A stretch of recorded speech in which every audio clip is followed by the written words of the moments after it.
So for a better contact, you guys all know you have to have the shaft leaning forward, hands ahead of the ball, ahead of the club head at impact. You get that descending angle of attack, and it's better ball striking.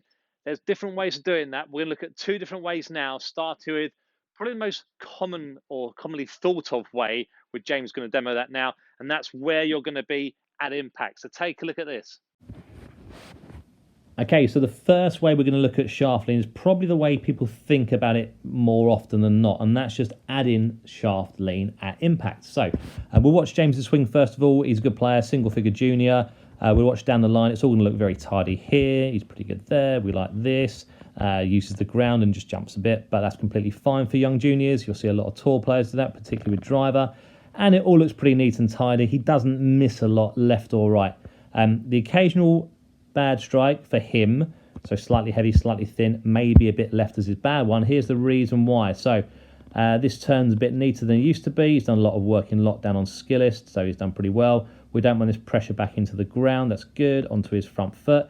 But you see at impact, he'll start releasing the club a bit early. And a checkpoint I'll use now and with another swing soon is for you guys, when you get your lead arm and trail leg in a line like that, so your hands over your trail thigh or your right thigh on this case, if your club is somewhere back here parallel to the ground, that's a good position most of the time. So you're going to pretty much guarantee if you're there, you're going to have some shaft lean. James, as we can see, has got his club already quite released, and this is why he can get a little bit thin or a bit heavy, because the low point is going to be before the ball somewhere in here. Club face can close when you release it early. It can go a bit left for him. James does an amazing job of managing what he's got in terms of the small amount of lean there might be, although the club head sort of overtakes the hands there. And then he'll just have to keep guarding it. But there's no like scooping through the ball. He does really well with what he's got. Big turn to finish. So lots of good stuff there, but we need to create a little bit more lean in this shaft to lose the heavy and thin contacts and lose the left-hand side shot, because when you lean the shaft more, it opens the club face. So let's have a look at what he's done. So again, we've got the original on the left-hand side, and when most people think about having shaft lean, they'll just try and get the shaft to lean forward at impact, which is sort of what we're doing now with the Total Golf Trainer stuck at the end of his club. You might have done this before. If you've struggled with leaning the shaft to create better contact, you might have put a stick and held onto it that way. Get yourself Total Golf Trainer and you can stick it into your club, and it does the same job without your hold on the club feeling weird. Now we go top of his swing. I've put a stick through his left ear to stop him cheating so he doesn't slide too much that way and falsely create shaft lean by getting his body past the ball. So his turn, he might be scared of me hitting him with a stick here, I don't know. His turn is a little bit lent behind it, but it's just a drill, so we'll let him off for now. But the thing we're looking for here is as he presses into the left side, without his head going past my stick, he's trying to avoid the Total Golf Trainer on the end of his club there, whacking him in the ribs or stomach, which he already would have done on the left-hand side probably about now. But at the moment, he's managing to control that. As his left arm, right leg match up, you can see how far back, if I draw a line, it's a bit of a blur in the light. His shaft's back there somewhere, whereas on the left-hand side originally, it's almost hitting the ball. So for him, it's going to help more of a low point after the ball, a better divot, the club face staying a bit more open for longer, less likely to go to the left. So very different hand position there. You can see how much more ahead his hands are when it comes to just before impact than they are, obviously, I mean, that's the other way. It's like a reverse shaft lean. So that is the more, I'd say, common way how players will try and lean the shaft, and it's worked for James very well. Turns through the ball quite nicely, a little punchy one. We'll look at Dave, and he will do it a different way. But let me talk you through this first. First of all. So if you haven't got the Total Golf Trainer, you can head to the link in my bio. You can get one through there. Or short term, grab a stick, put it alongside your club, as I mentioned. It won't feel great when you hold it. Hitting shots you can do. And we're just trying to keep the hands ahead of the ball, ahead of the club head. You have this gap here. If you flick it, you're going to know about it. It feels pretty uncomfortable. So that's James thinking about how to do this through impact. And he's obviously a good player and then very good through the ball after that. So that is one way. And like I say, the more common way of thinking about the impact position. And we'll do things where without the stick, you can lean the shaft forward in its setup, rewind it, bring it back. But both of those require you to do something at impact, which is great. And I'll do that a lot. And there's other ways of doing it. So check out Dave now, who we didn't really want this to happen. We didn't want his hands to be any more passive. So we need to speed up the arms a little bit, speed up the hands a little bit, give him a bit more rotation so he didn't have to heave his body round. But let's show you what I mean. Okay, so got my man Dave here, one of the nicest guys in golf, decent player too. Let's have a look at this swing. We're working on just increasing the shaft lean to improve the contact. So it's a big turn, and he's got this big drive onto the front foot, so he gets there maybe a bit ahead of the ball. We've worked on that. This is the first swing back after 3 months of lockdown, so he's overdone it a little bit there. And initially he's always had his that. Then as he gets to impact, the club sort of released a little bit early. A checkpoint that you guys can look out for if you film yourself is when your left arm, right leg or lead arm, trail leg are in a straight line down there. Not a bad checkpoint you could be looking for with all the good ball strikers is having the shaft back there. So when your hands are over your right leg or right thigh, having the shaft back there is a pretty good sign you're going to get some shaft lean at impact. Dave's not quite there, so he hasn't quite released it at the right time, and then it's a case of guiding it, having to give it a bit of a chicken wing, and then really spinning the body to produce any sort of fall. So he's got this big spin out on his left heel. Good player still, hits it all right, but there's a lot more there because he's just not using that lever with the wrist like he could do. Now, unlike James, where we talked about holding the shaft lean a little bit longer, the thought for Dave was actually giving it a bit of a flick. Now, that might seem a bit contradictory that if you flick it, you could release it earlier, but we'll talk about the type of flick we're going to give. So, to help out, create some shaft lean, we're actually going to add a little bit more hinge on the way back. So, Dave, at about this point, I don't mind it, but we need to do whatever suits the player. So, for Dave, we've gone a little bit more wrist hinge. You can see how early he's setting things here. And as he's doing that, he's just extending or cupping his left hand a bit more than usual. So he's opening the club face. The reason he's going to open the club face more is because we're going to allow a little bit more face rotation through impacts, or certainly that sensation. So Dave's gone closed face on the left, not enough hinge. Finds it hard to keep the small amount of shaft lean or wrist angles he had, and then releases it a bit early, has to guide it through like we've said. So increasing the hinge on the way back, adding the club face and making the club face a bit more open.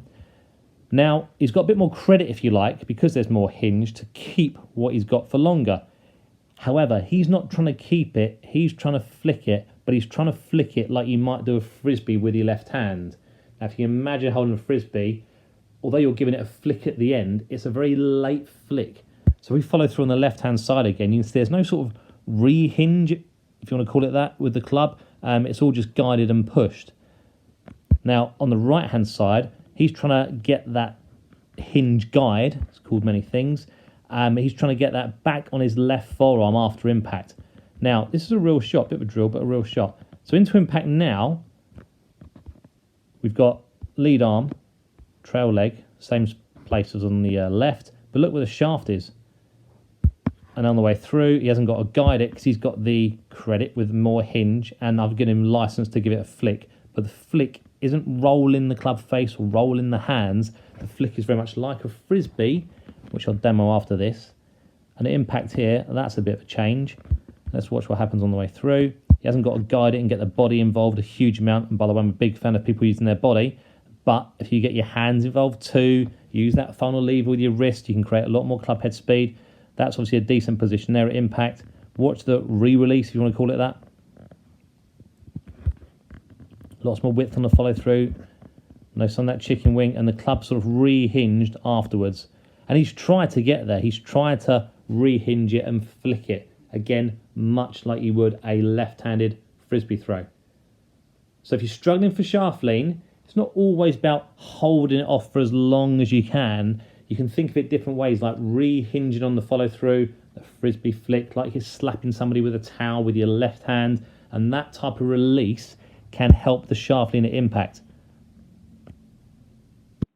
So with Dave there, it was a bit different from James. We didn't give him an impact thought. We didn't say, right, let's keep, because he has got some hinge. It wasn't quite enough, but he could have kept it here because it's such a big turn with the body. He was struggling to produce, we can't turn in more than that. He was struggling to produce the speed with the hands. So we had to increase the speed a little bit and make it more efficient. Now, to increase the speed, the danger was that he might get a bit wristy or flicky through here. but you can see he doesn't. And the reason he didn't was because in the backswing we gave him more hinge, so he's got more credit to keep these angles at impact, keep the hands ahead of the ball. If you're someone that didn't hinge at all in the swing, it's quite tough, although some do it. It's quite tough to add it on the way down. But if you've got it to begin with, more chance you can keep it here and have that shaft lean impact. Now, because we wanted Dave to feel a bit more rotation with the forearms, so not turning this way, we're not just turning the glove face and closing it, we're going from here and rotating everything. So it's this, you can see my face is still, or toes sort of up to the sky. I'm not just rolling and turning my hands over because that's a bit dangerous. So I'll talk about that feeling in a second, what we did for that. But his was very much a post-impact position. So where everything was going to rotate a little bit more for him and not this, we had to open the club face up in the backswing as well.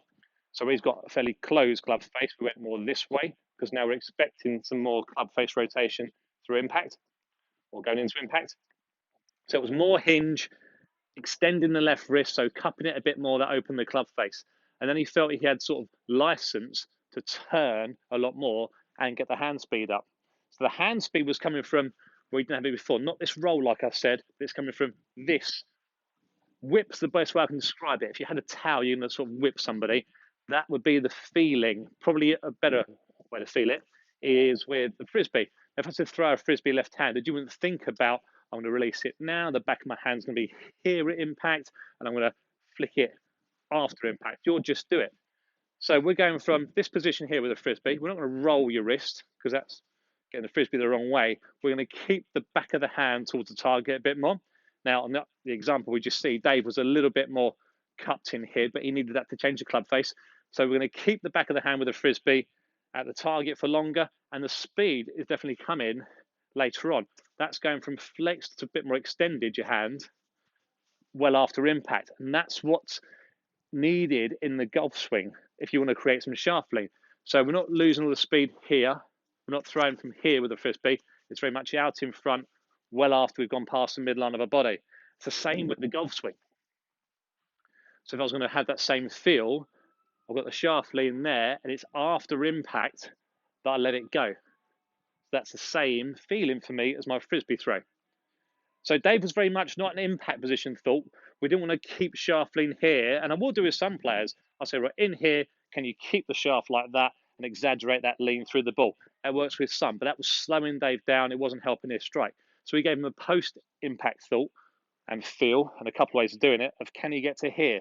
So he had no thoughts on impact. He wasn't trying to do anything with impact. He was going from this position, how can I get to that position?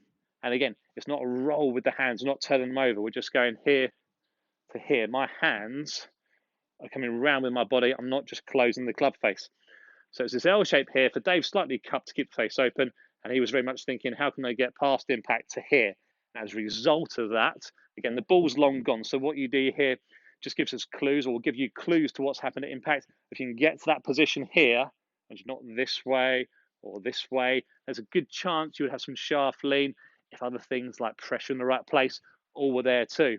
So don't just think of impact as, or shaft lean as happening at impact. That's where it does happen, but there are other ways of feeling it and doing it rather than just either presetting or keeping this going on, because that, although I had shaft lean, was very different to Dave's finish.